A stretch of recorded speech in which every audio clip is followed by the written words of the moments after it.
ผมอยู่วงการตลกหมอลำมาตั้งแต่อายุ15 ปี ปีนี้อายุ27 12 ปีแล้วที่อยู่ในวงการหมอลำผมเล่นเป็นตลกมาหลายปี บ้านหมอลำหลายคนไม่ว่าจะเป็นพระเอกนางเอกตัวโกงหรือว่าหมอลำคนอื่นๆเป็นยังพอยกไปยก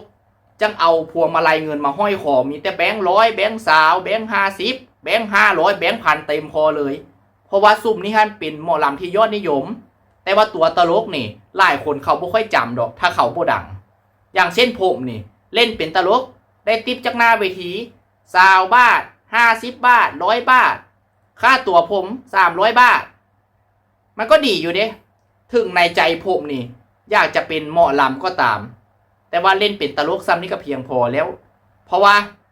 ผู้ที่เล่นเป็นพระเอกนางเอกตัวโกงหมอลำนี่ต้องท่องบทก่อนลำหลายอย่างเยอะแยะแต่บางคนนี่ประสบความสำเร็จก็ไปตั้งวงไม่บางคนนี่เป็นพระเอกนางเอกตัวโกงหมอลำมักจะอยู่บ่นานเพราะว่าอย่าง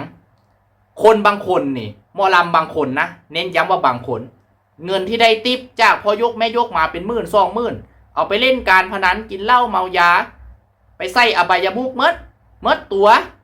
แบบนี้แหละครับอนาคตมันก็เลยบ่เจริญรุ่งเรืองแต่ตัวผมที่เล่นเป็นตลกนะหลายคนยังจำได้เลยโอ้หมอลำอันตัวนี่แต่คือมาเล่นเป็นตลกพอผมถนัดแต่ตลกถ้าจะให้ลำก่อนลำเนี่ยผมก็ถนัดแต่กาฬสินธุ์ผมกระท้องแต่ก่อนนี้ก่อนเดียวก่อนอื่นบ่ถนัดเลยแต่ผมมีความภาคภูมิใจที่ได้เป็นตลกหมอลำตลกอีสานค่าตัวน้อยแต่ว่าเล่นเป็นแสนให้เบิ่งก็ได้ขอให้เจ้าภาพพอยกแม่ยกจ้างมาเลยผมสิเล่นเธอจ้าง300ผมเล่น3,000มีแต่ตลกมุกไม่ม้วนๆทั้งนั้น